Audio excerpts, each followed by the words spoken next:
kotodwe ya enemaba wa nyina beka se life no mobo ababa wa ba bandage ebo ne kotodwe mu edi enta yale na awura mu arthritis ne sasaboro agidompe na boso katrege wo kotodwe ni mu no arere ama afedie dompe etwi dompe enti wo besori bia wo ti pains wo benante nante mesema me papa kutapoma so eware che no nanso stay wontimi nante edi enta waka aboro sa so ama nkrofo oje na sase eye kotodwe mu yare ma me papa se na no pese obetie me na obegime di se Bible center sa yare dia na ukotodwe na ya oya no ukotodwe na tutuo no ukotodwe na wuntimi fanya ohwe no dane dan na wo bob na wo de bandage ahodo na abubomu afa ointment ahodo wo kroma nyina woto bi asra na enso enya ohwe enkoi misrew se wo pese ekọ na se wunya afa hundi ababi ado ani be kire eye Dr. Baaso eye wa to nso ago na ade e ma ne ye de eda sonko ewo ye nyina ya afo mu ne se Dr. Baamu oduro no de haban etu kotodwe ne so eto haw ne amane bi ewom bia no aduro ne to so ebekwa kowurawura kasa enim ama fe de haw ne amane ne yare bi adue mu no na etuko emretie bi ukotodwe na wuntimi nkɔhwe wasase no ukotodwe na ade atena dem bob na se obi na ato adu no enshanka nyankopɔ se emretie bi bo se Dr. Baaso oyare etinipo bebra Bible center benya ahoden abenya yaresa bese wo behwe Bible center puma ekuta nkrofo ya giegu opa no ena mo nkotodwem yare no enya de ketwa enti nde anopai se wo tie me a na wo se odo ani che Bible center ye okumase atonso ago oba me se eka na wobo no ba bia wachinchini nyina ahoden enya ahoden no ubedru Bible center ye besa yare da bia ne da nyina ya na me ka se enipadua no se yare bi wom na se wunhu a enye se haban na enya adwumu obia wade a wotimi ye ewa asase so enti se okone namba bi na se wo yare enkwa menya wadwene se ahaban ntimi nsa yare obia wode otimi ye ho adwuma enti se okutaka na se ka ne ye bensa mesrew memfa nkomo opefita okọ obese no gise ode komade oye Benz anu otimi ayelie ama na afa hu ato enti ubeti esi we ye Benz fita sana Dr. Baate won hwe nkase eni nkase bibia sa abubuo sa ayam ni nyina baba Bible center ye behwe ama hu ato enti anopa America sai ebi obi o wanya nkwanhia ama ne na dompe no emu abuse pen ontimi nya no hwe anko okopie baabi na nke de ne na akosen soro wan yia na ste ne ho nto no Dr. Baase bra no mfa na wotwepe emfa haban to na dompe na mu abuo no so me say 1 week pepepe ubehu se Dr. Bama kase na toa na afi wanya afa ahudie enti se onam kase na wonsem kase na abu a yentwe nan wo Bible center ye de aba na to so impos wante no akọ na mata maame ana wo wonta bi ama nan no epobia betua ho ana sa ache a ni nyina no de Bible center ye ya ade ye ye betre no ama so ho ato enti se Bible center kase se ya na wo se age number ni biem se de be ya obetimi di wani abekire Bible center no abeje ayaresa kan number na dikan Dr. Bana ne kuta no okay 0244 988 004 ana ba kwa kan 0244 08 34 82 da bia ye wo yare bi te se asma yare ntehyewa mesese obi pradam ne mfuturo kakra gu nipa no so a ekonimu obehu se wuo ate asidi so na asma badenden Dr. Baaso ode ahaban bi aba asma na atena wo so achena asma na ofi se enkoda ewo wiase no Dr. Sebra na wa asma no yentu ase ma na afi ho nto afi ye kasafie ma me mo kompo ho obu akompo hye ni minim na ko to nwom wa sondem na enso kompo nti ene wo fele wo gina kire Dr. Sebra ne emfa eduro enwu kokoma udie na kompo twetwe na wotwe mienu ubehu se kompona na nkehye omirimu no na afi ateko na afi hu ato ekonso emabiem afi obu ohania ene ha no emema ni bebere ehye na yase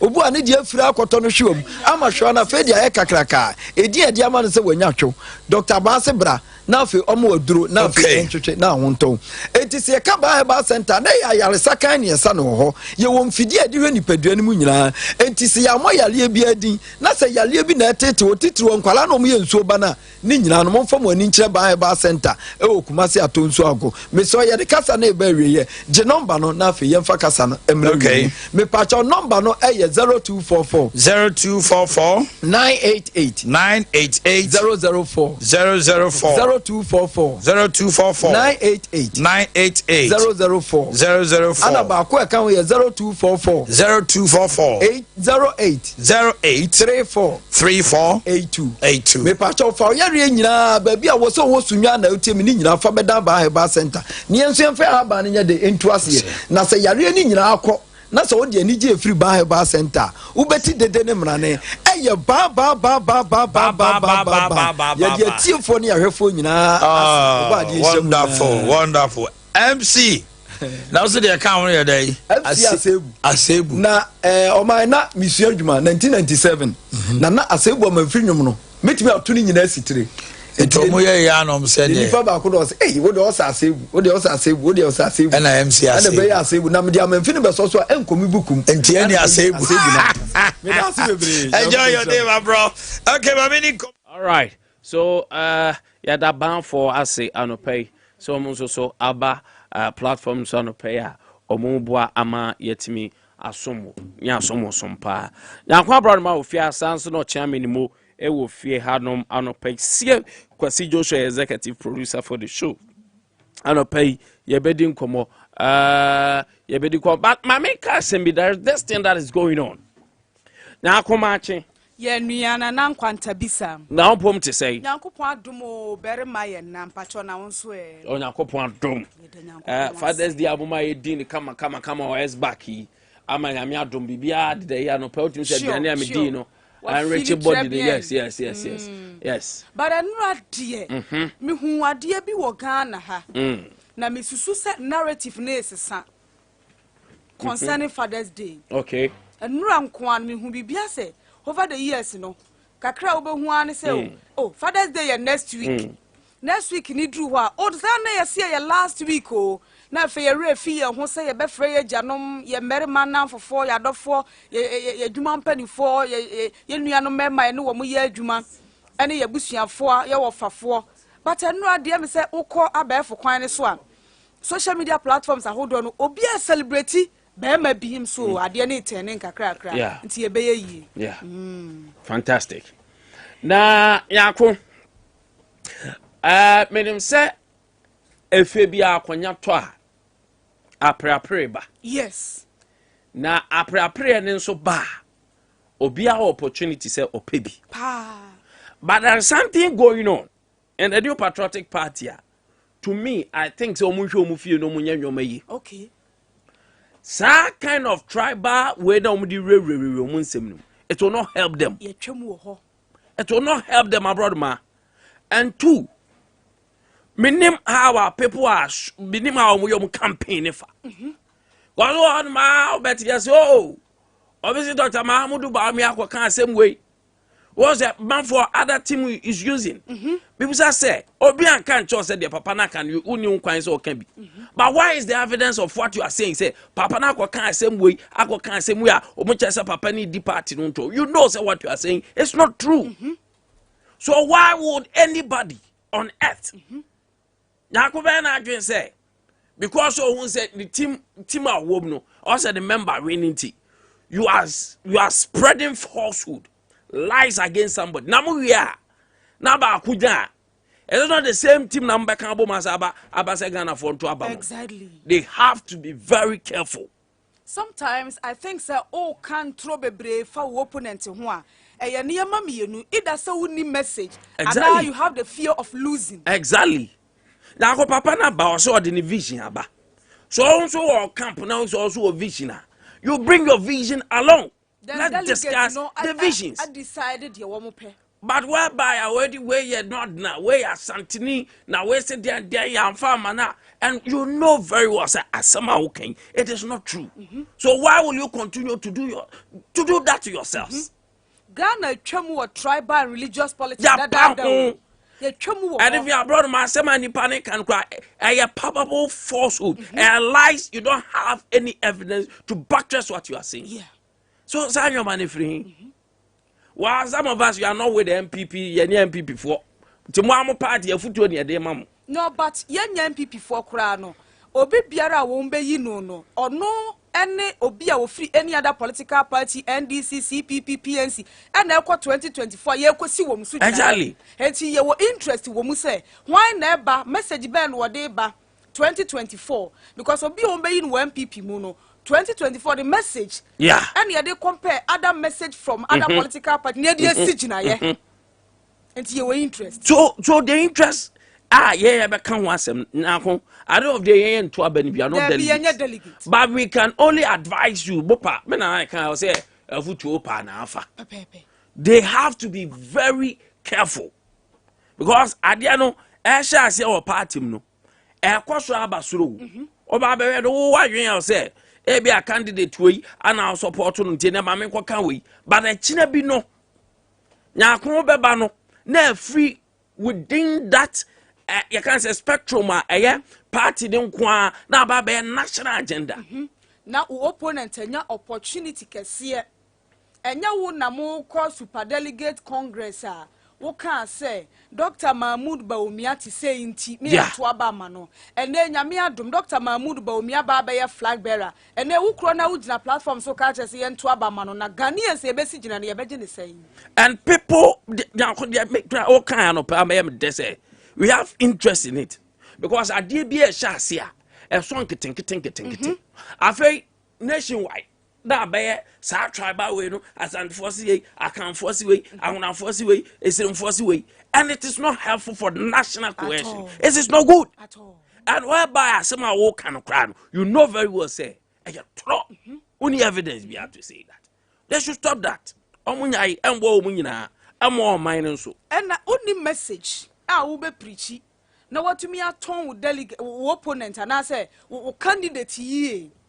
uni saade na na wo betwa ntrafa wo opponent ho exactly kwa me wo message papa ya na ode ne mamfanto Dr. Mahmoud Bawumia enrechi okofile na yi ni yetie no o se me wo me nko me vision ema Ghana be free nkrata ne bebre ni akona befo ti said ye na da romanti mobile money interoperability no mabai no eno so wo message a Dr. Bawumia chidi for no when the message a wo mo be sell the likes of Ora Shedrack Abrefa Mensa the likes of ABS and when wo mo message a the likes of Kwaku Chumasi wo mo message a wo mo to afa Dr. Bawumia ho ni o say it is possible say obetumi ayewe only message a ubo wo opponent ni gumbe ase so wunya message na wo ton wo candidate nti saade a wo bedi ntrafa wo opponent na wo dem a wo di ntrafa wo opponent ne ho no na wo mo ntie kire nso so a wo mo ye delegate wo huntumi nsi gina be hunu ne se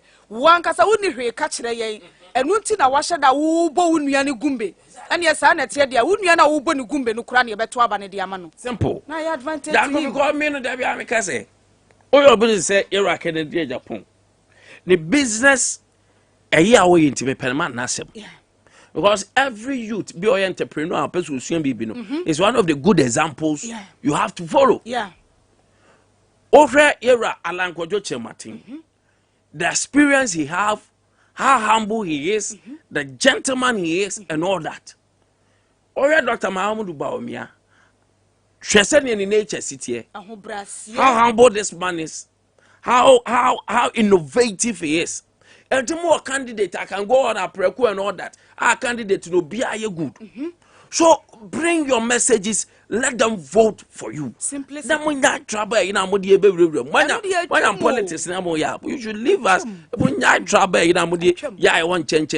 After Asantinibi and Akanibi and Yanguanitimka, now Renibian trip is Remnitimka. We should stop that. It's not healthy.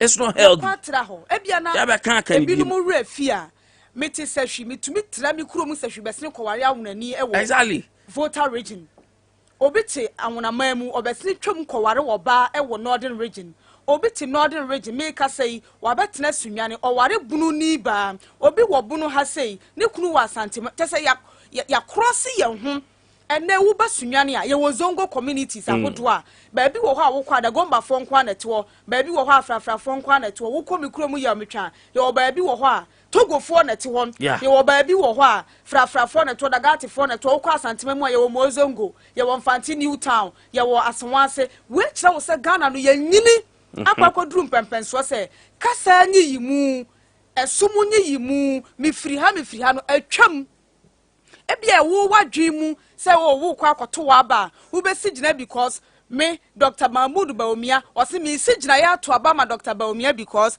me nim se oye kramoni na so kramoni a wotumi kwa asore da mu ene asore fokosum bomu ne kire se ope esum enkabom ene asum asumdwe enu ti na pese me to aba ma Dr. Baomia obi so me to aba dia ma oru ala nkwadwo kire manten afise na breso me te se ne ye one district one factory na breso nti na ma factory bi ba bi se obi a wodi ogina so ato aba kwame na mom se obeka se yen yimu oh woya kan ni nti me ento ma no woye asantini me ento ma no oh wono dia woye wala ni nti me ento mfa ma no da bi eba ni sa na ye koso ayese ya ye ha ye ho ne ye na ye Ghana for na 2024 ye besi January gina ye wo election mu no ye tu ye ho futia wo be ye tribal and religious politics mo ashamini wo machi bra mejo so opanyu bom to say na me adarom mapom ye good na nso na me adom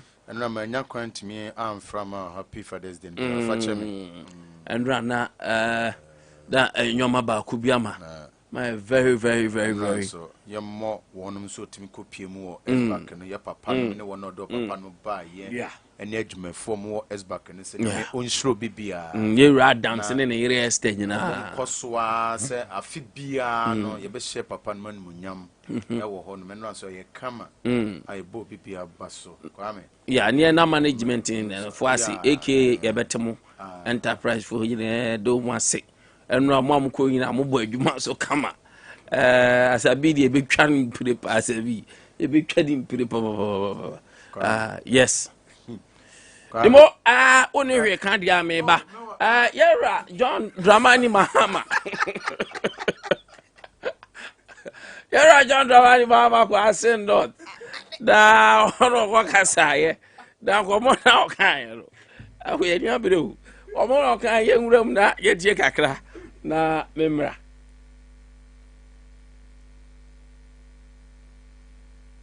mechiamo say baby ebekobia krobia ebekobia say ye irakwan po na Sevilla church was akro no na ye dru Sevilla church a na enim say ye dru fie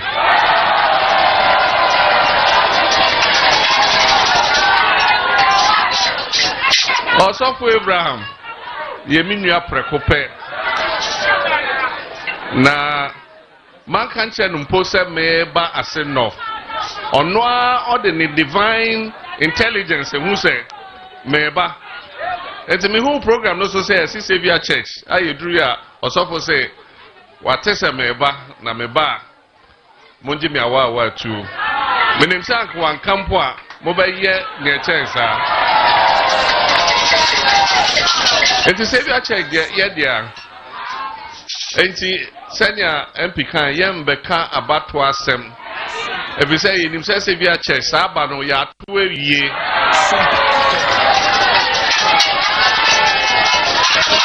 bibia ntime sisa ya adwen na mimi nim say enkunim dia nyame ahyehya amaye no ebe hya ase ene sa jechikwesen abato a ye betui ebi say nyame ahyehye enyoma pa ama NDC aye 2024 abato a ye beto no enti ye de be hya ase efri ha na nyame hyehye eye hyehye pa me ogidi se ode bibia hye ase nofo ano se omon kasa magana fo nyina ebi se ohwe emfiansia ne fa amani hu agana fo afam no asotwe a nyame pese ode twe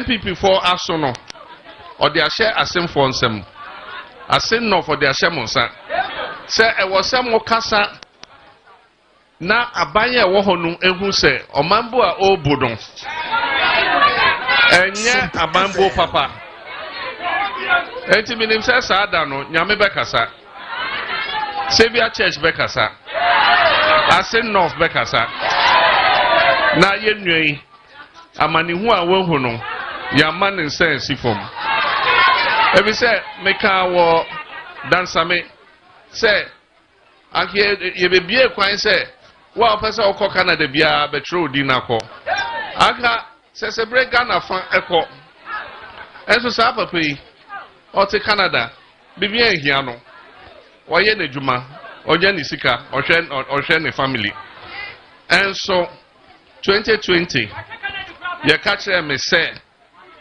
abrante bi wo ho ore bi wo ho na se ndisi ye pesi edi nkunimu ase nofa minisa nipa nkasa enti ampanso emre bi oba Ghana ene ede ne ba me ho enam ka chen se woni ehia o se begina man ena o se na me mekuta passport a eye eyi enam se o de bi enso ehia se wo beba begina man ena ojitu mu no ena o kire krata ema Canada fo se omo passport no okuta no ompe biom wapo omo passport no ama omo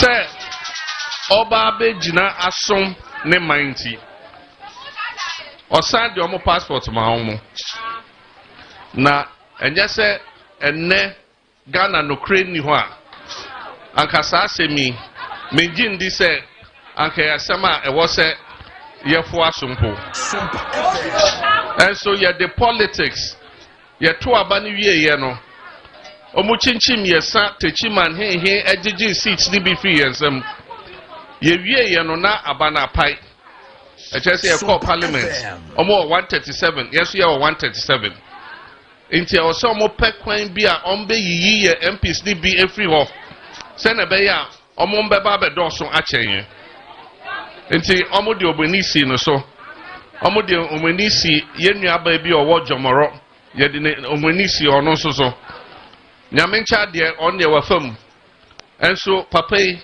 amanihu a wafam no ye de amanyo sem awura court mu ni ade enso ye de empaba ebi se yenim se nyamemre ne mrepa ezu eti minim se 2070 a ebai nyame adomunti asin no for ombe kire electoral commission any supreme court any MPP ombe kire omo se 2020 abato omo to ye no enyam fom so no omo ye no mo ni prepare se papa wei ene ngina umanemu ewa mansa bedroom nti we dey kan bebre ye baya empaibo ene ye bai si ye besre yenim se makuma mu abo amaye dada na yenim se Sevia Church so mo bo mpaye anyamitie enti minim se osofu penyim Benjamin ebe bo mpaye yi nyame agye atomu dada ezu na senior osofu kan no so every say Sevia Church ye me fie nti emre bie ni ho a meko Sevia Church a mene osofu Abraham enwura dem say enwura dem a na eche se mama enti maba hei osofu penyin Benjamin mene obewuram dem simaka krebi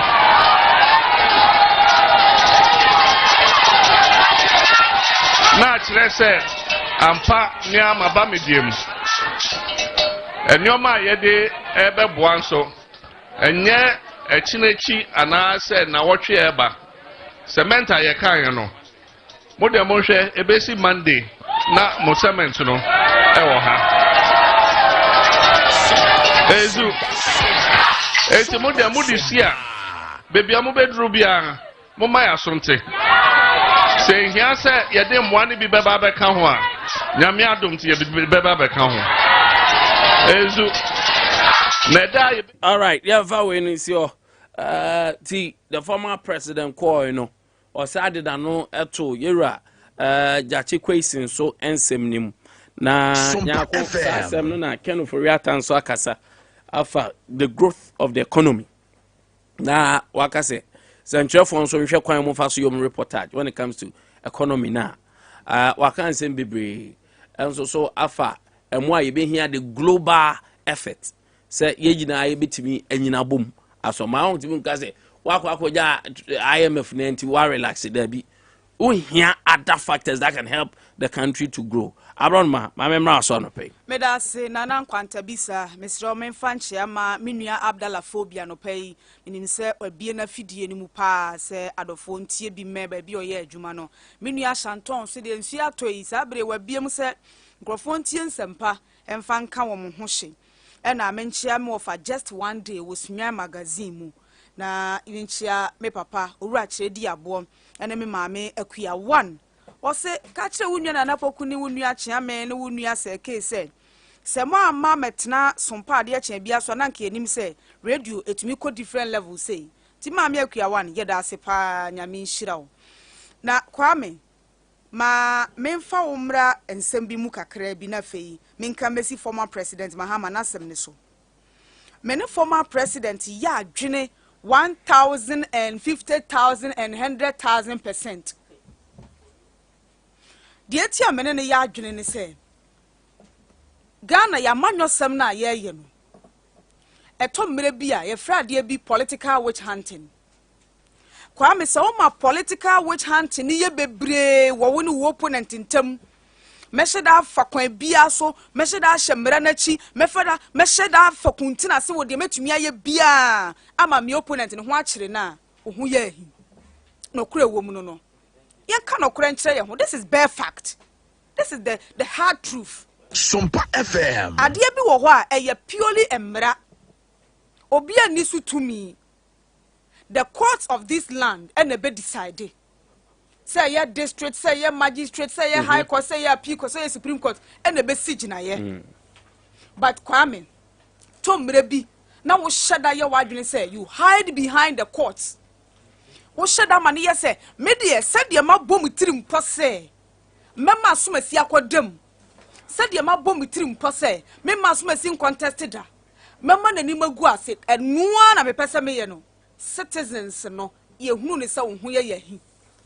Ye hunu ne say sebi o ye maimofo sa na ya ne ye hunu no Kwame say ye ka niema binu maye a wo nam kurom ha a wo nam na dia te say wo ye free men na wo de to opani die hu a na madwemu aye mekesere ne wo niema bi hu ane Supreme Court to say oni hu to me so ye mra hye bedwani wa Sinof enti yama yagunya akonya ye ko by election. Yeah.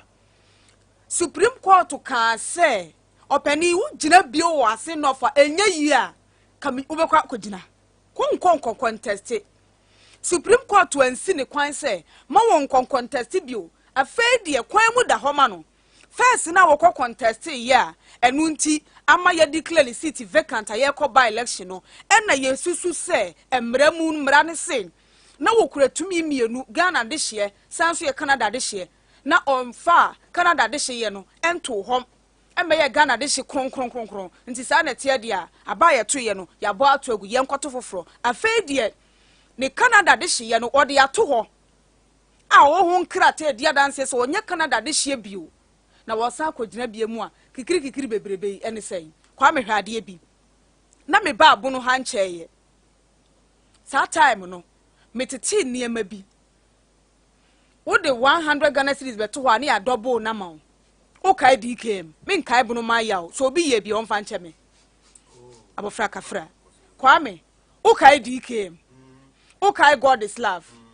o kai Justa o kai perfect edge me pa cho wo awura no mu a na wo mu di sa fa beto ho ne double ne ma wo no animu no wo mu ho na se si aye ka se wo da fiase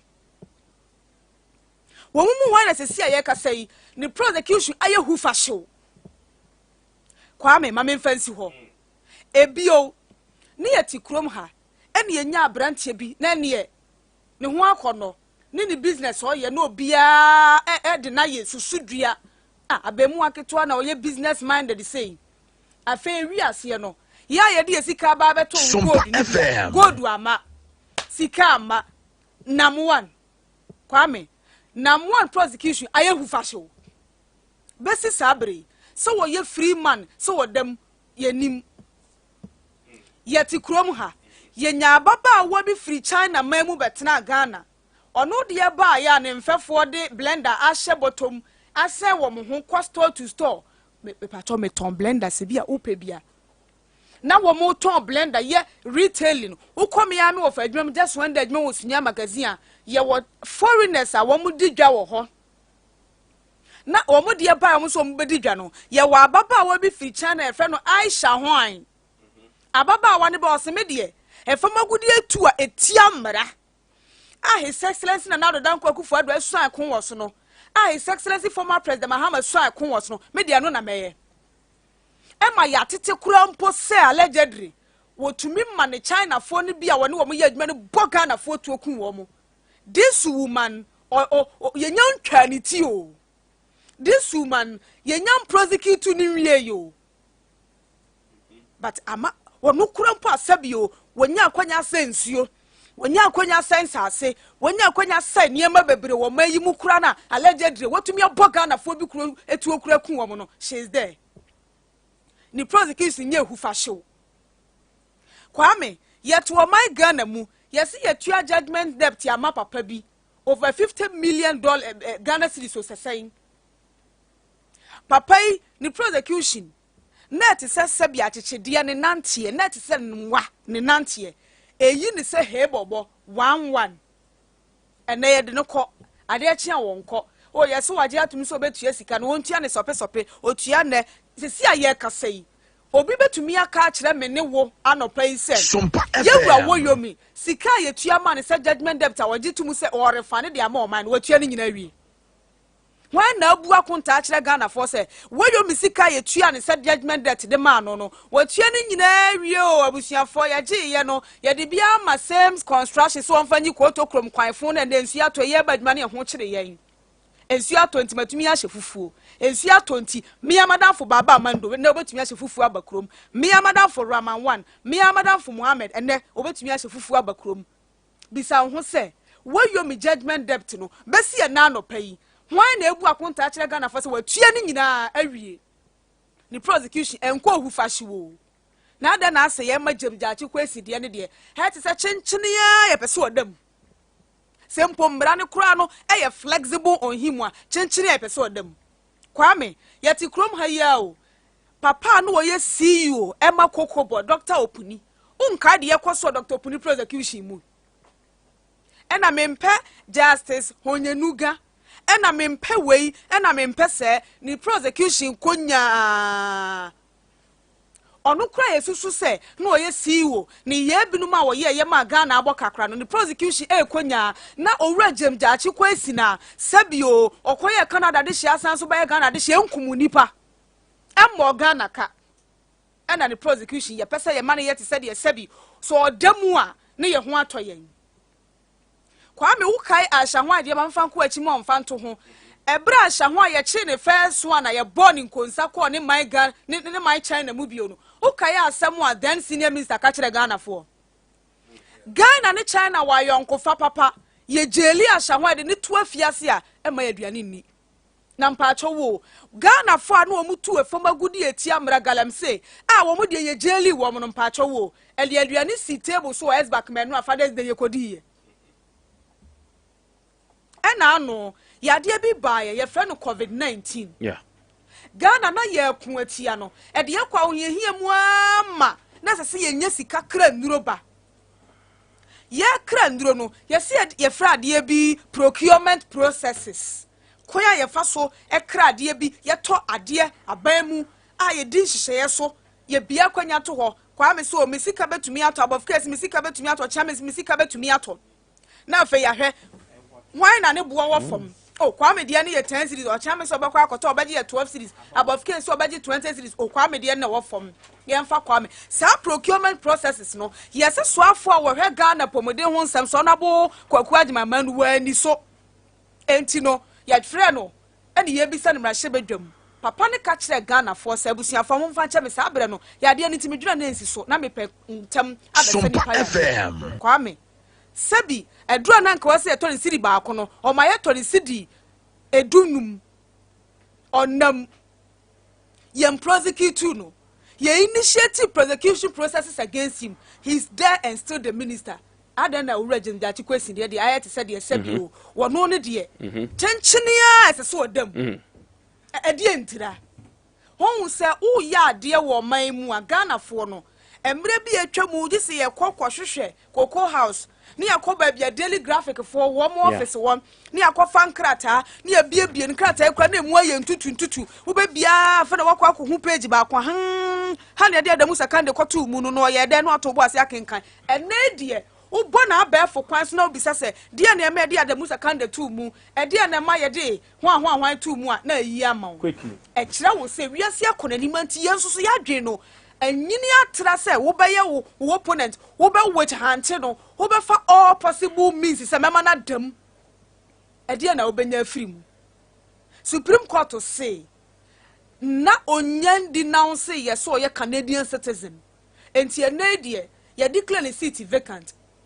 afei de ekwa mu da ho man because onye Canada de hye bio nti chenchini atwa no na aye den chenchini atwa so wonnam no no wanya den na afiri mu de na ye benya de afiri mu as I said the ruling government edition itiri mu say wo ko by election na wo fi se wo suro asin of ebia na wanya wo ho tina chenchene a wo pese wo opponent no wo di nani wo fa frakadam kalabule kwan so mane kodam na ya advantage to you a don't forget say so regime jachi kwesi kodam nne na ne ya yes akoba election wa since north ho a enya wanwa say for sympathy vote nti MPP betumi ya lose asin of over again omunya very careful. Thank you. Akwa abroad ma omunya very very careful. Or careful, things will not go the way that it's supposed to be. Na Yajina said democracy the be jumano. I was a noa near the juma. That is the most important thing. The more my memory I pay. Anna, as I'm near you. Maybe na me that's I mean you for bit testing message be say. I the more campaign my era Dr. Mahmoud Baumiana. My repran say here can Japan no but 20 time wa ha. And I born there, and it's also be on super say a campaign map year about me. Brana de all day bano. I know be some say them to me when I was a meba. Coming, me basso betias or tias or no nasip. But whereby or some yeah, campaign. Baumia me one see the crowd and my back campaign man. But the American say, Yati a chroma idea soon be tia. Tiasma make a chonacasa. Yet here chroma idea soon be tia. Yeah, it was Sunyani Crodium. Ghana has a making you. Nayan person be by tribal sentiment. That is what we are talking against. We free how we see. So we buy way free how way. They catch them as sad, you know. Yempe. At the Ayata Crow Juma, it means inflated passions. Yeah. And yet, that's what we are talking against. Sir, Obayamo campaign. When you campaign, but that kind of say, where you Asantini, where you Srebni, Sadian everything. We should base on intelligence. And Nipana dia the track records, Nipa dia over to my. Then we vote for him. Yeah, delegates, account. I'm going to my back account. But the ATO may more. So, okay, baby, it's a training back up. Emma sent by a whole crew at Danny Butuya. Rwanda Kronina Danny Butuye. Yeah. We don't want things to happen that way. And away as Santini, and away Sadian you to say, Omo just know why you know only film. Only film is simple and short. They are all back and they are all watching. I'm talking to one the banner, Nona, Yachurumono. Come in. Mamma, a yet the Knesset Victoria woman, mamma, watching. Or Casimir must from Entehoda. From Entehoda. Kwame say, yeah, dear beer.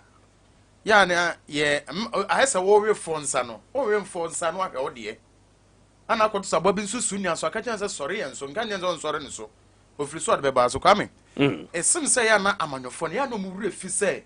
A bedroom be a watching a benign young at Abia and so be a woo.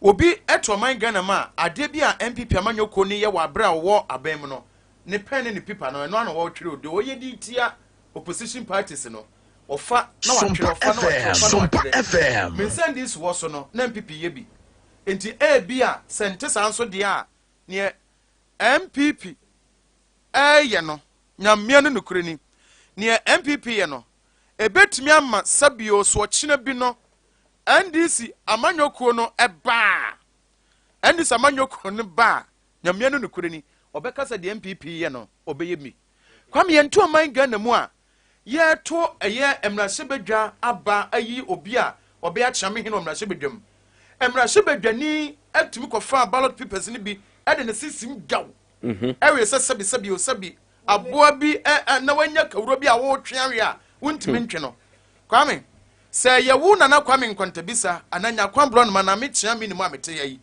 ana me am impressors baby ameto aba ye odomase Pentecost Central baby ameto aba omo kenkan aba na me koji ballot papers mi na me hwim na me didwane na me de me sisima kwame nenka me dan kwame mi biso enne kame da wodam kenyi mi mfrim adentina samra sebedwani o wotema west ne de mera no enyi no kwame senka ya NDC mra sebedwani bi ana ono so koye sa de na enkemi se kwan be na nka MPP fo be fa so address sa asem no ano be ka kire o man Ghana se one the NDC for ye say the ballot papers no more wi o but e koma wo mo no abebo ne do so kwoto de ne bodwe nyanya ntwide onko kwame eti yemisi on said de MPP ye no so o kire bi no obi ye bi nsa ye to aba menka so obi nkonko ye bi o menka so obi nko bi eye asam kanam de ka so obi kokko ye bi se ye kan aba wakwa kofa ballot papers ni bi de kwanta post from Ghana ha e ba ko chi nipa no ka me du omo ho ya papa ka me di Ghana police ni ewura dampare ka me du omo ho ya wo chesu de be chewu wo chi ni se de be nti ballot paper e ka huru osere mra Ghana ha na emra se be dani no bo mra so if man pani kura wo no e che se tumi nyina ne bibia kita no emra no I know moto in parliament. I think parliament has its own ruling. Na nyo man na for punishing the members. Kwame adibi kwaso fa ho bambom se me frɛ security agencies mo mkopie mra so be Exactly. Na adenti na bibia sim na so be mo mkopie mra so be say mo police for nso mun kasa yentu nsam frɛ mra so be dani na wono nso ahwim bibia ala me che say parliament no omo okwan omo fa so ankasa ruling mo hwɛ even police ni be chi MP also kwaje permission every speaker me yawe and am ka say nti police fo ntimi nwura parliament so pa kwache David eti de na mra se be dia fo nso ye o mama no so ye ho to punish people by yante say no we can blame parliament yes make us o china bi no obi koye bia ene wo so ye nso no ye ka no okokuam se besim ya mekuam de mase ya ye mra himfio na metra se ye yesremo ye de hye no no mfa nche no ebi kra sim na se be dia ma anya hwe police no betumi aka se oba bete no ka bete fin kwame hwe mani brabre nyina ne se meme de meme nkase obi amu mra so na ono mu gina simpe so ya no mo kasa no no ma hwe mo kasa mu yi eno ye wura eye John Dramani Mahama na o kasa no na tu so de yawo ena kasa kire na chitaafo no say ya ena nya de se jachi kweso bedamu nne adamu china so enti so wo kasa asem we no semra no so bono ne de ne kokotuma kwame mi ma dwene mu no mi hu ni se wa insight ono nso na chitaafo ne se ayira Mahama ka se nya de se papa bedamu nne adamu china enti so chine bi no emra no kokobon se jachi kwesi kokodam sesiesia na Ghana fo ye dai ana ase no fofo ye dai enya ntukwa na ebeba enti ose mumie o kasa bia mumie nyina mfa mpa bonta na chi sa sama ewo Supreme Court na se Supreme Court ko akwatena se no ye wura jachi kwesi bedi hu nkunim ana obedi mu nkunim na timi aba bebua na aka se wona mu nne ena mu kira kwame mi ni tron ka hwenti ye wura Mahama o endi se fo nyankopon no no do boss boss aso obo wakra mo betie do beka biom betie ye suna hima aye nyana ye nyama ye na aye no kwame na ahemfo na ahemfo ba na ye MC na me amegina mu bi no ye nuanom eye siremfo no bai na kwame hwe domo mo de be piem ne dedeyo chese ye kita microphone ka bibia no mu ntie o na mo nipa ba ko pe ebedina no ye o ka hwe no bi akoto din kwame no bi akoto hwe no bi akoto din na ko ana dem no kwa mi chese unti se menti ase aha o che so mo kom kasa na ka bi bitro Sompa me yam sini ye na yam sino ahanye komo munya yo obi omu fie se dogo bi kure no abe bo mu leader ni nya ka bi se obobra makora na obi edi no mu nyina akoto na che so mo to mo kasa no amanyoko bi ati wo mu leader kasa edi kasa na wo a wugina simpe so abeka no edru ba bi akwame edo ha beba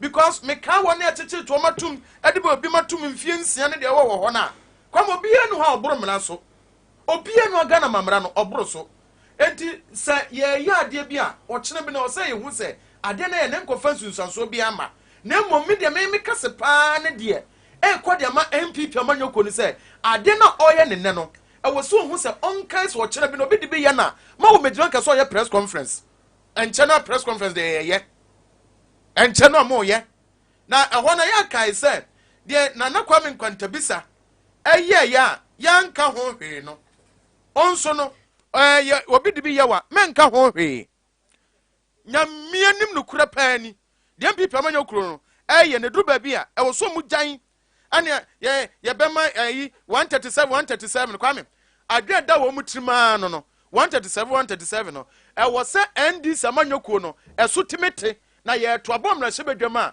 aye in favor of NPP amanyoko because kwama mimi so Adea we say ye 11 to ye aduma say ye aduma na nim say kian na MPC beba so MPP se ma NDC se ma so MPP se beba so na emu ho na ye kwakọ wo mo kwakọ toba ye se roja chikweso nka ho bi na ma bopo apnane se ye manim kobi na eba sa ade a na so kwakote se si a no fine obi beka se ene enu nti na court ka se ye roja chikwesin wono nso ni dwumadi a odi nyina no mfa nto na kwame nu se no me hwehwemu bi hu se ye roja chikwesin na katua ni entua ne ka ni anya no because anse efise Supreme Court kan asem no obi enu otimi ababonta ba berezi aka se enya sa de oman ni sika bia ne de amane bia no wa return ne back no so obi enu aba beka bi ne obi enu abeka se no se omodom nsa to na katua so even in krom kran yasimpuntu obi a koso bia free se ode kɔ ne mpasua so bia no onu ani botom sika se no kore de ya onu ani botom because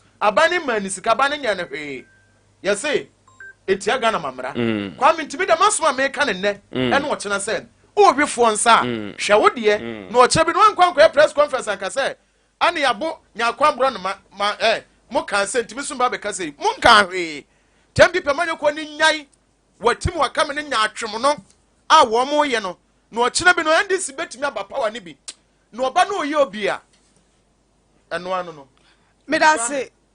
Medasi da die woman is ochame minia Adea bia ye ko anopa awia anwumre ye ko chinia na ye pon ba fia Adea hia ye kesepa ya ba bia de etibeton eti abusuafo me kanfo Royal Foam Ghana amamosen Royal Foam formatress ne fa ye tofo aye ne da woda so ma wutumi da yi no enya no nko akeke wo mo ye Adea bia mayen na de tie nie ukọ na ye ton no 1 cedi ye hwe abo no so ha mu chichemu edu eti Royal Foam Ghana mattress a wo beto wo mu showroom wo mu sales house ne agent ba bia bewura bia no ye hwe abo no so ha mu chichemu edu eti eye 10% discount promotion egu so koso me pa cho wo Sunyani a ba bia wo mu showroom ni bi wo bia uwura ho a ebo no aba minus 10%.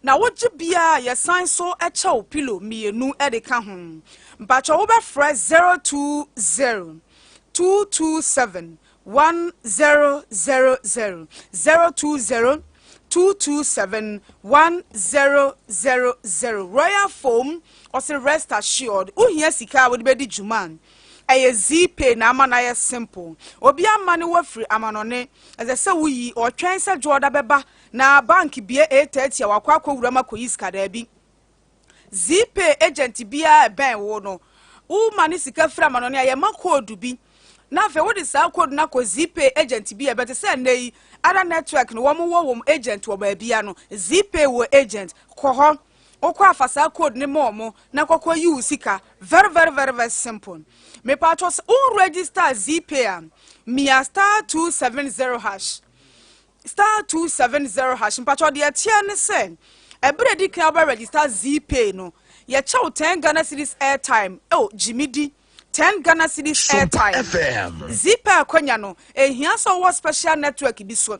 Koko no, yellow no, blue no, red and blue no, green no. Dia was be a would me use ZPay. ZPay Jimmy D amasika ye aye simple. Na ebia wo bono ha. Uwe Sunyani ha. Uwe yempata mu ha baby a utie Sompa de ache bia no paya. Wo store no tontone ma ekwa wa de etadie milk anwa milu asichire saa ne ma provision store for no pacho good news abama mu. Enti wo store ho no eso ohun. Obetumi anya ne fa baby na wo de niema agu. Na fe wan de se bia wholesale wo baby a wo benya niema ne bi de agu na obi nso ba be pa bia firi unche a wanya ene anije sam ne asam da bia ba mon. CBL West Africa womo na de munche rang of biscuit Abia so sa womo a eye biscuit bi etisen munchi anytime cracker munchi ginger biscuit efe munche digestive biscuit munche milk crunch munche milk shortcake biscuit manche oh yo medamase pam medamase me de me to a ne de na ya me hwenti din ni hia me ma me na o ye me customer me kwa me yem se ma me biscuit ni bi o se wo de se minim de wo pe manchi anytime cracker no na me tie 20 me de me kwa ya na maka madam aba yi me biscuit ni bi ma me pa cho mu a eye sa biscuit amabobo so de a kire wi no hu wo mo sing wo mo pe wo a wa ye ready na wo begibi na watu aton krofo beba wo nche no mso aba beje wo begibi na afi wo de kogo so tachima dua ya nkwanta nkranza wo so wo distribute ama krofo e wo ye bunu mpatamu ha eti wani age ho wo ba wo no betena se aye nhyehyeye emfa so wo benya wo mu no edo so chen fa so wo benya wo so wo mo de ma okeke we won hyehyeye a wo ne wo mo beye na bema wo dumo mu adre bema sika ba wo nsam na bema wo business no so ayesnonkon wani age ho a me pa cho frɛ na bi semu asem frɛ na ne wo mo ntena se nya hyehyeye frɛ na ne wo mo ni ho nkomo 0244 856141 0244 856141 na gene wo enkasan ma menchia menua Nelson ma chia no pay wo tie ye nyame nhirawo ebia na unim unua baabi Nelson na okotu ne se ewo kwate ye den kwanta wa hafo mantamu ajanity paye okotu ne se ewo mikro mu ya ometwa ajanity paye ne se no entokro de demu enti obi oye motivational speaker ya de ne begina St Parish Roma asafumu wo ya metwa so won kasa na afi wontumi nkasa yie hwe manemra Sunyani oba onfa abesimka ka che driver no command station ho udu also per Mr Entry my friend international driver from Mr Entry car na udu Mr Entry car ni mu na wo chia ni wi o se mpacho famiko Oak Dental Clinic wo sina atutuo no ye besi de wo si ye ja otipaye no ye be treat you de wonum nsuo wo di abrobe wonum anka na eya na efemfem wo no de aye fita nso nka wo mu no de aye fita na nso so woti ho na wo fili se wo mpese obekasa kra ma obi ahunu wo sen ade efere pa ma men kan kire wo se wodi TZ awie ana wodi nkontomire bomu awie na unim se nkontomire ni bi atare wo so no wakwa gina SHS fo anim na wo motivate wo mo ne o kasa na bibia waka ese na mu nyina mo sere na o ma hwe wo sen school for ye be ma odi se tempa ni e fe teacher ni teacher akata ni e fe ba ku madam moku o she slate ni cabanod na ni moku no so tumi se enye moku bia do me wo wani ni bia bobo amerik na school for man di madam moku enti me pa cho se wo se be ma ya ma wudin to anamo bra Oak Dental Clinic me fi ni da me ba de boy fa ji wan pere Oak Dental Clinic e wa besim Jenny Guest House animu ho ukra Apex Health Insurance S Medical Insurance Nationwide Medical Insurance Gap Health Insurance ni Premier Health Insurance an ye beje na ye gina so asawo yade enura nkrofo di diem agya no mani giye na menim se agya no beka se first kan ma me na me fa nkoto towuro me papa ba ku bi enura me friend no na me se da na party no ebeba so benya akọ o se na manka je se first kan ma me nkoto jot ne ye de sire ye ya me ne terms so wo de be ye party ma me de fa ma me nkoto jot she enra ja no mu didi wo S-back na enra obi biara wo ye ja eba na ore ne papa call S-back ko didi ye di adanse se S-back bia no extra ordinary ne de nutrient wom ne nakono a eyen da bia bra ho bedidi ntwen Father's Day de wo ma na do papa ba ho ba ye ni show wo ma na do yira ba ho ba ye ni show side chick for no akoko nchen for no say no side chick akoko nchen mama omumra S-back no omu medidi S-back wo do mase kwan so gudi nchen ho na mom se wo yema tima wontumi ni di kwokwa ama wo yema tima ebe ha wadwene hwe kwokwa hu wo fucking disease enra na ye exams na metewa komodeme afa metewa madam na wo supervise no wo invigilate to me nchen pe okwa me mete kro no atwere ni abehwe me Gosh. So unya hu hwe afa kwa na mbe vibrate but na ye nim guase abofre wo ba nya kwansa be ko 3 do S-back for ene omumie ombe bi achina okay 11 am to 10 p.m. very good tine omunya adwuma and ye so ye ni di yes ye ni di ye de be twen S-back na ye didi peche na kwame de na me kire wo ne sen se wo ye mu ye de se de no ye mo examination ho ma madam twen ani be ha me na wadro ye 3A co capsules if say no me pon ye na me ka kire amaria ye pon no tai fa me be si mi wo krom amaria ma chen amaria sidika o sister na obesi wo he na me so mesi e wo pharmacy na e wo ayi ho no na me si ho etimi si wo joba na tanimu ho na me nante koma nim kakra na me koto 3A co capsules e wo Mose pharmacy aha uko Mose pharmacy mame nko ho wa nko ho abetumi akọ Green Light pharmacy ana uko hase ya cap herba obenya bi na wusu herba nso eton bi e bia opese obi sa bibi edro na nka etuba fresh 0247 260 220 0247 260-220. Ose ma wari 8 years awone ma wari 4 years awone ma na akuma o wari ye wunyan wo ye wo so anu akogina wo bra ire ni fie na wutwa ne mpoa sister gata nyabotre o na nto wada hwe okuma fo otwa wo mpoa wase dia wo di watam awo ni nti be ma na hyase e fa mpena wo wachi awo ni nti o yira di kan park ne ne ma si wo se na opo adwuma bo na obeka ho asem se miwura ade ne ensuo na ye loose dodo hwe Bema, tina ma yiri nya oba, tina ma okunu nya awonti. Oba Garden Herbal and Organic Shop wa, ye do tina se ne ya bisa wa wari mfie dodo asan. Aya abosumi bia ya to fa ho ana nto mfa ho. E wo bibia be ya ma wo. Ye frɛ bibi womb cleansing. Ye hohura wodie ni mu, ye nsansuo hohuru mu. E wo aduro bi, ame nkyerɛ wo. Oba Garden Herbal Organic Shop akwame. Prekase on. Any ginger powder, any turmeric powder, ye de fra tieni ye de frama ye wode ye kire wa wode ye anopa ne anwumre after 1 week wonu wukunu hia mu na wanyensan a wo hia me ba bia emfra me nyako bi ofrem abronoma mesew Garden Herbal Organic Shop for awo a wo mo kyeche e wo maso ye ho no eye ebura dwen so se da koro ye bie kwan se wo Garden for de wo mo organic product na me wanya wo bedi adanse akwa me ka wo be fa course a ma de asa me say me a living testimony ema obi a me kwaji bi de ma no awo ne ma bragatin doctor said nia woni asi kire ni bragatin purely organic product 0200905936 0200905936 mu be sham watade mu be sham ontuma mu be sham tuma ye de kwa yese ya na tai ebobo de shada ka mu yi sen ho asa wo de kwa ye wi sen ho sa na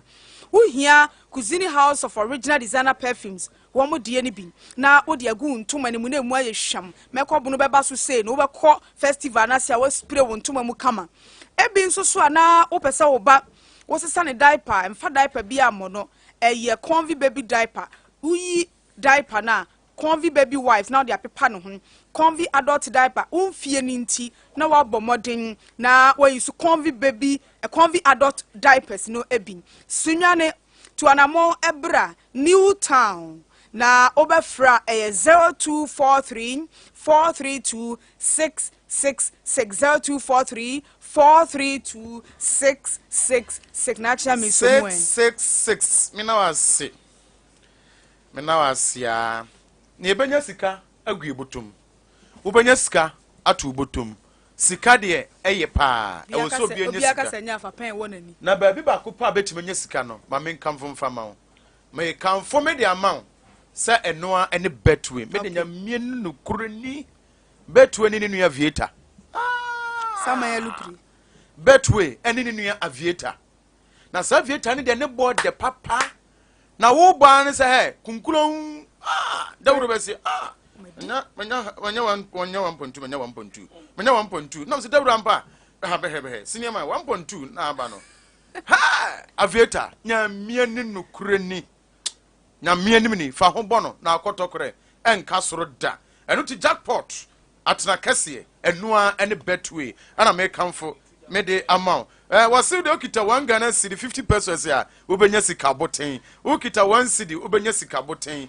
ukita 50 pesos ubenya sika boten umpewe na apede wasi we ye jackpot mu hene enti de wo hene ewo eye betway eho esanse woni mfedu wotwe nso a opa ye de obebo onfiu esanse se betway na for the love of the game eno nti wo de ho bona obebo ma men kamfo eye Kulun Ghana Limited wonra abedwaman so no emfa mawo Kulun Ghana eye limited say wonra eye Chinese herbs omo akeka no branu no edia bom a wo mede abadwaman so no esaya de ahodo na mema no muntie pa na muntie ne ye minia no mema no me papa nom a mutie me na no pe no me pacho mansanka eye hunchu capsules mesi bema bia wo woni yonko mema na wo dom a wo kwa akogu nsu a wo free eme ne na fofo makọ baabi na makwa wo behwe na wo hu no yesi okodwonso kokọ hwe baabi odwonso no wasi ni trase de nsa choko na otia osu adentia ne bema mu kika no odwonso pe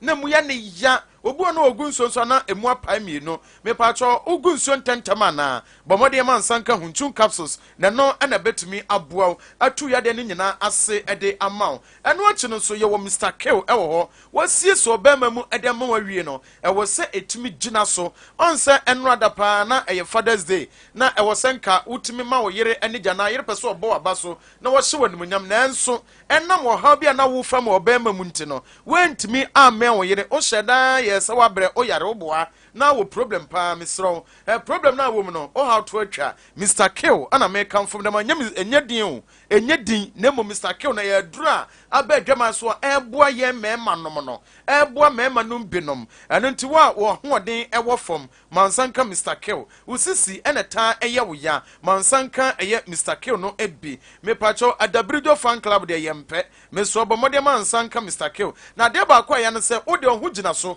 na mo de kosi ani ade kan na fon na atwinita ba begu me obeye den ensan so ma bio mansanka Mr. Kill ye nuano ma no sumuntie araba bazin tablet na me kan fom de ma na no pay o bible ho confiture wote yaw e woni fiture ko ade ba ko ma wo mu fama eye haw kase pa de ma wo mo eno no araba bazin tablet ana me kan fom de ma ye nuano ma na ma menom am confiture mo te yaw mo fiture kom san saka be betumi aboa papa obu ho ma wasanka ne de ne ba na ma akoma konson me che na wotwe bat e ba enam ye nu pe na atwa yade Mr. Mansa entumi nkabi onso bunsa etumi yi ba kese honhorom Mr. wa eno nyina no ebu ho a yade araba bazin tablet ene Mr. Kill hunchu capsules ana me kan from the mousem kopiem e muze pharmacy Greenland pharmacy Camp Herb ne Makubet pharmacy any pharmacy ne eye drugstore bia na se chemical shop bia e be ono okwa wo so pe Mr. Kill any hunchu capsules oye oba to bi koma wukunu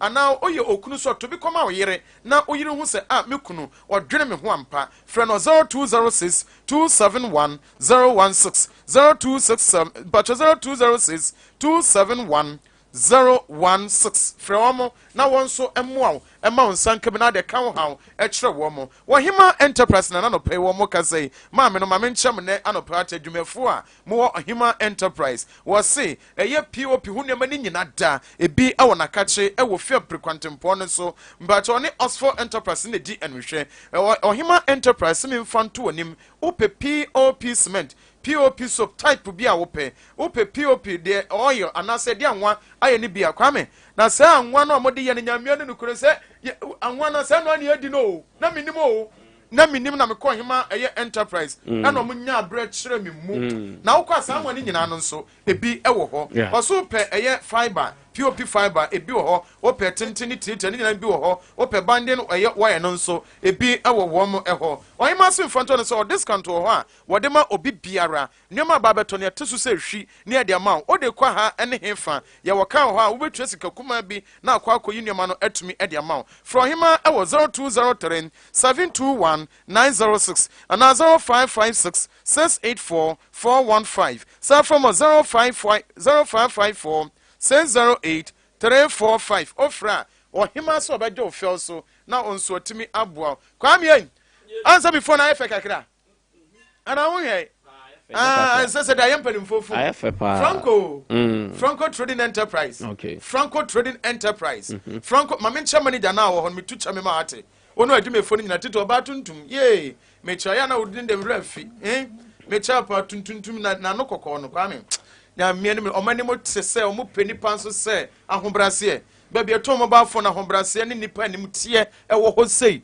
Franco Trading Enterprise. Pacho do twa run about na. I said the all call atroni na. Me pacho hwe won sani fa no so. Ya twere wo mo soro honom Franco Trading Enterprise. Na wura mu no enye phone kwa na abehu. Ye wo nema hodo bebre wo laptops ni TV na ape. Ope printers no. Pacho de okwa. O say na ochemi ni mo ka laptop bia. Nyamianu no ba mfonyi bi da so na o say ne fe no. Mpacho okombe yi dia ma wate. Franco Trading Enterprise. Ma menchiamo. Na school papa pa ba ko a agidini ewo bono ne mantam no man Ghana Sunyani ensuensa kabi ID college ana make come from them out okotwere wasini twa won krata ne ebimo krata ne etwam no enanwe no ho krama nsuro pacho sanse ID college say womo novda classes no bintu so bomode a so ba kopiem ewo ho wose efri dwada kopiem efiada ana sa classes no ekoso na wose mi sanso fanto no say womo nko na school no anya double track no ebi enu tu bomode a na fa oba no ekọ na classes nso edema obibia classes ne ye no wose efri dwada ekopim fiada memne da ne kwasiada nso ewo ho anwumre nso ye classes no ebi na de so na se fanto anim say efri anopa no nso empaimu ekopim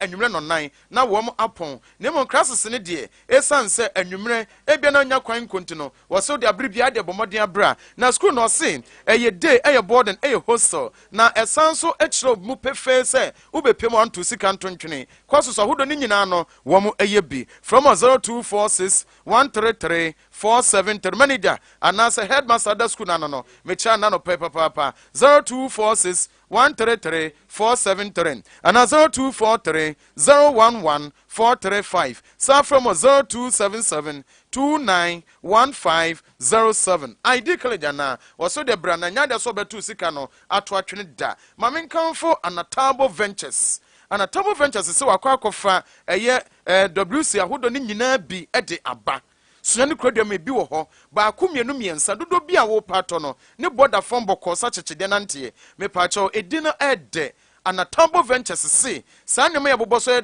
water closet no ni nyina fi China brochmam company kasie ba ko agidini ewo ho Gentle Sanitary one and this water closet na ba be pin Sunyani krodem ha wo mo ani PWD na die nhwe onso dina PWD ho a ekwan bi da nsa benkosu kopem atro ne kwantemponim ba bia ma me bi to pan no na wo mo sanso nwini kente no eho pe na wo mo ewo sanse abrosambo ya penti ni nyina fi teto aso ba ko mienu eho ana Anatabo Ventures ewo medro de mamenche Kimpiski of Kimpiski obadwa mechane oba Filipina why eho pe na wo mo ewo eniti bomodi a say over from 0553 288 616 0553 288 616 ofra me de renew ofra omba bomodi a say omba boa ama nsaka water closet ahodo ni nyina ma hu me yofo mahuni pa wosi makwan na kwa Nkwantabisa ye manko evi nyina afiri wo eno to join ka roofing company say wo me so wonya water closet no bi de so wo wonya bi no kama ne mo se bia nsuo ntongu water closet ne mo honom wo se wo don hokobo joy ka roofing company wo se fa ho bom na akotokre nkasoro da fa ho bo wo mum na akotokre enkasoro da edan a wo boso kwa me kra me dwene wo mentasi wo ye bodan so amaw ne mfie makoma kudun machi no ha bia ba abra Kwame ene nyamia ne nukura ni omudwumade no mudi na mu of emre efo ya bo wo dan so amaw sananka wo man bo dan so bia wo wiase fo ne nyina ye na joy can for Yamisra Martin. But you almost any crodium here. Would do any atom said the oko and can pole a year runabout no.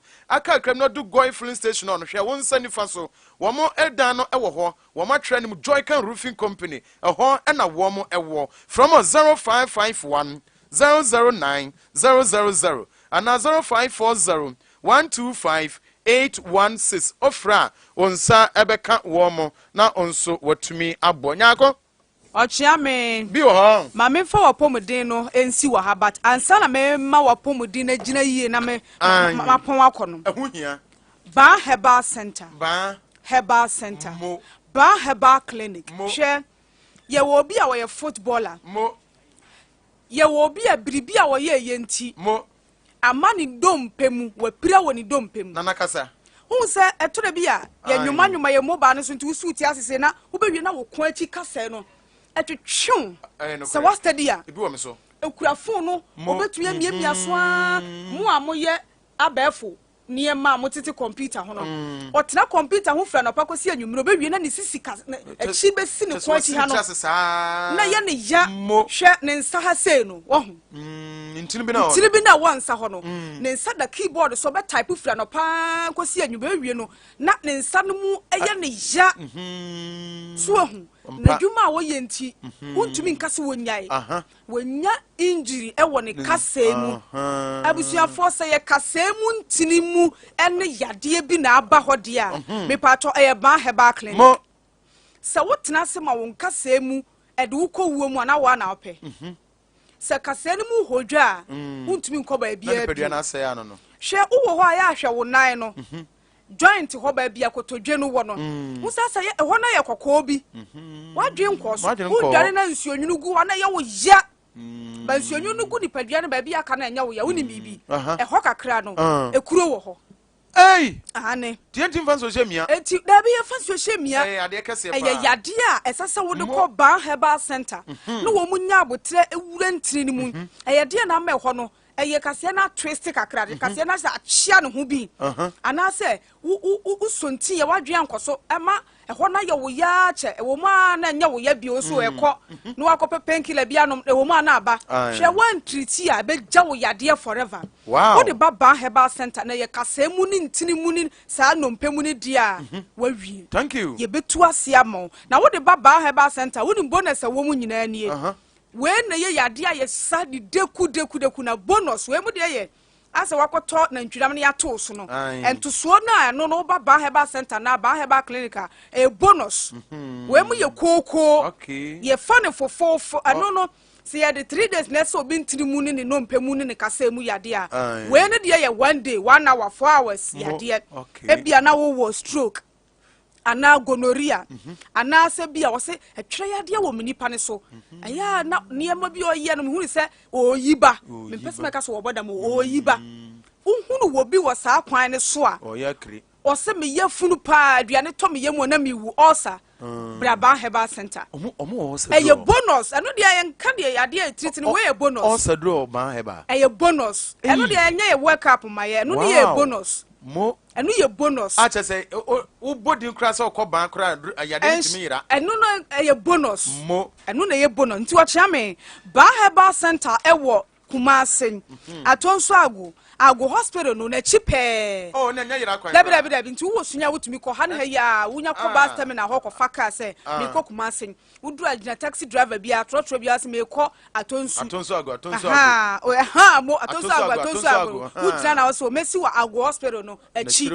wudu ho obehunu ye bi tie wo Facebook ne so a mpacho ba herbal center e wo ne nkrobata ne bi e wo tema community 16 lashibi wo ben ba wa club ho no na Facebook of oduafo so ba bia bus stop ne wo ajuso ho no e won so obehunu ye mpacho ye mfre 0244 083 482 0244 083 482 0244 083 482 0244 988 004 0244 988 004 enti me kan no waka ade me so achamfo ba no ade me so nyare wa nyina ba dwane achamfo ba na rewa nyina bedwane kwame mahwe opomudin awie dia ma memfansi na oni abedwafo nto aso. Thank you so much Abronma Aropai Edasi.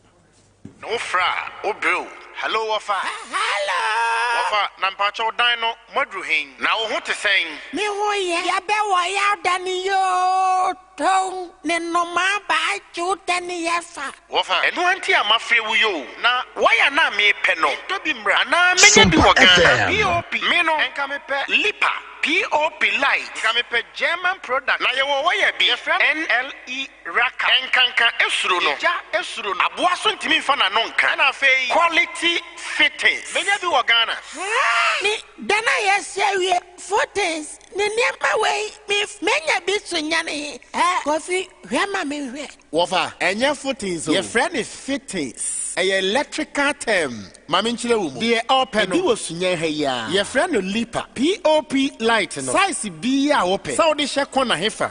German product no. Eye Jibot electricals nkuwa na Sunyani ha. Odi bi aba. Afe die okan ye no. Ye friend no NLE rackup cable. A special cable. Enkanka. Entimi mfana no. Eja entimi nshino. Abua bianso esu. A Jibot electricals nkuwa ene Sunyani ha. Owosa special cable ni bi. Anase ope seashore cable la. A free carter. Jibot nkuwa ene Sunyani ha. Odi bi aba. Anase Turkish cable. Enuechi ope cab meter. Astrometer. Harvest cable. Tropical cable la. Jibot will be now fittings no can ye switches sockets pipe any ninia no any friend fittings no Jibot electricals will ninia be have a main switch harvest CNS Schneider any nasefo otombi fan standing fan ceiling fan have bulbs sahodoa aba the modern ones Jibot electricals say bra akwa waniema nya stowe wine our Sunyani our rest Total filling station no honorable Oseya Abrosan mono na emrantia ne etatena se no Abrosan mono no ase ho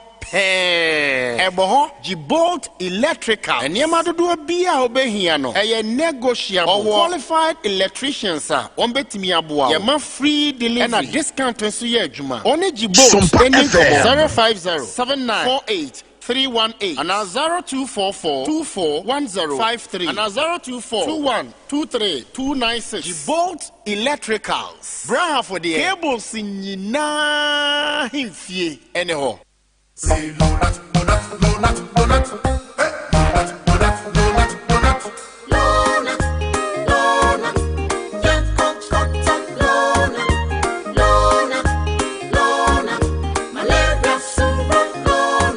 Everybody follow not sa malaria. Petri dinti lo not na wo wonto. Malaria chill. Wo ho popo. What win the day? I want you. Num lonat. Adabako. Num lonat. Adamienu. Num lonat. Adamiensa. Num lonat. No. Lonat scatter malaria.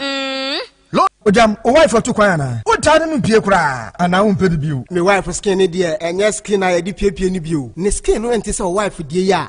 Atoso soko ani da ho kama yi biu. Wife, beti ya da bonumu. Na want of V22 body cream ema no. De biu, me mpese obepo no hu. V22 body cream. Eye hydroquinone free. Enti empo honamani. Na mum se wo yetuntumu koko. Ema honamani to so kama. Sa V22 body cream de. Se enkete sia won skin hu hia won no nesra wo. Emfa ho ni mfi a wadi. What asra V22 body cream de bia. Wo skin eye te so bebu no. What the honey, carrot, shea butter and a brightening properties of argan oil. And the vitamins ahodo and na carbomaye. V22 gumo ahodo. Ye wo V22 body cream and a V22 anti-aging face and body cream. Na menye bia to wahi. V22 cosmetics and the produce. Ebe so supermarket and the cosmetic shops mu. Dodoa from 050-127-6028 and a 026-441-0099. FDIG Edwedian Kratwe Yatum. me say what ye katonete o katati ohuru de won se ato niemom se ade chi ade se via niemo bo no se mu yire tare so wi anam ni nanso adwumaku ba ko pe ene odwene ho enum ti niema no o atete so Royal Foam atene niemo so 10%. Oh yes, 10% discount and odimo bia na wasa tone bo ya fukura wie no ne asa chosu ye kwa free pillow we dey ataju for ya tia some do enonti unsum renie some bedam mattress papa ne bo da form so na wada sum ye free ne so emfa ne usika ekuta wo unsum renie say bedam mattress papa so 10% discount ye free so Royal Foam outlets bia wo make na mu bia no orekodo obetumi afran 020-227-1000 Royal Foam wo so radio promo. Rest assured. Brother Bernard.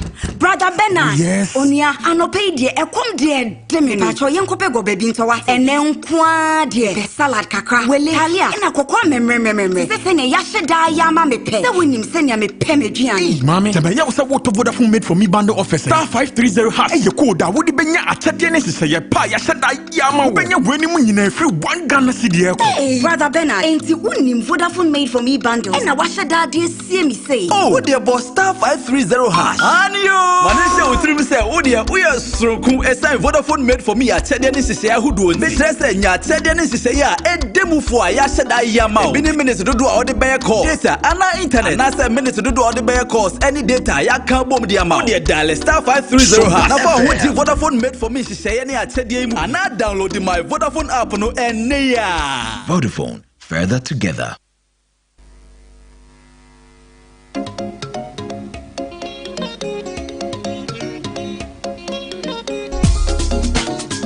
Sompa.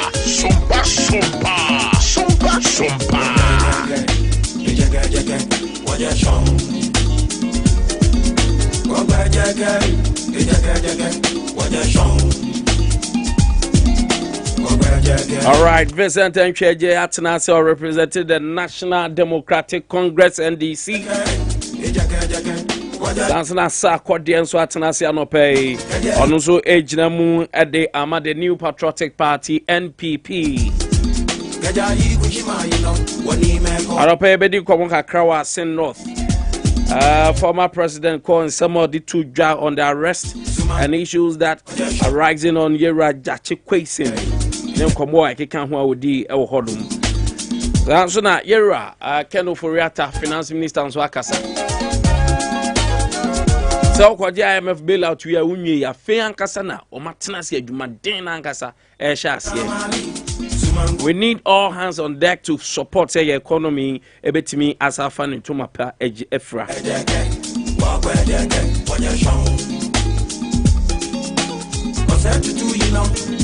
When someone pay you didn't come off our WhatsApp nefa 05439999 05439999. Vincent, good morning. Good morning, Minia. You want to say? Yamiadum.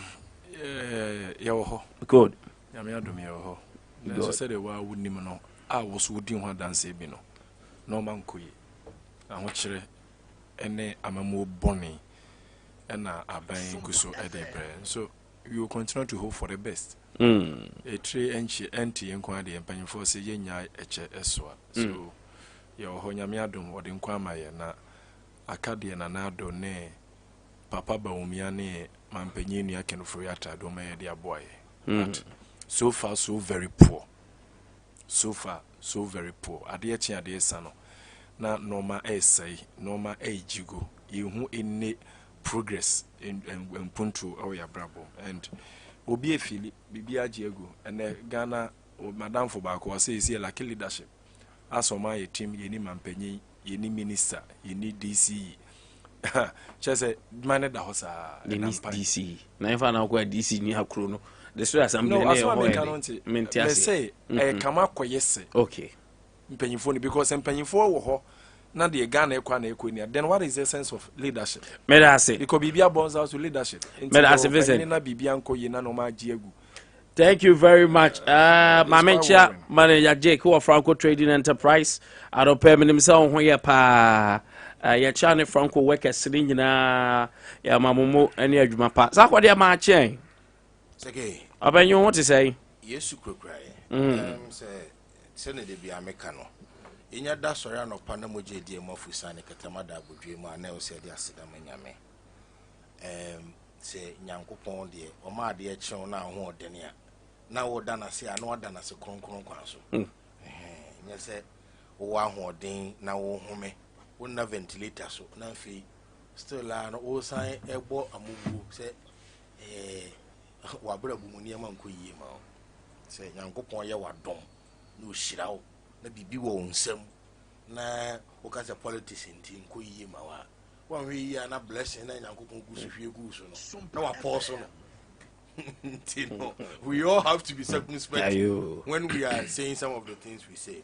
Now, the American say, the New Patriotic Party, I'm a representative. You baby, I want some and can say, we are saying, they be I ask my can say, what shall you take the mandate of this country? Now, where indicators are any the standard bearer. Another the standard measure of all sectorial a year 1 my Ghana and then you see so edeka say and you know all the indicators were far outweighing the indicators within the NDC time. But you know in breach a bowiase. Breach a bowiase abo breach a ben a bowiase may shut down airports.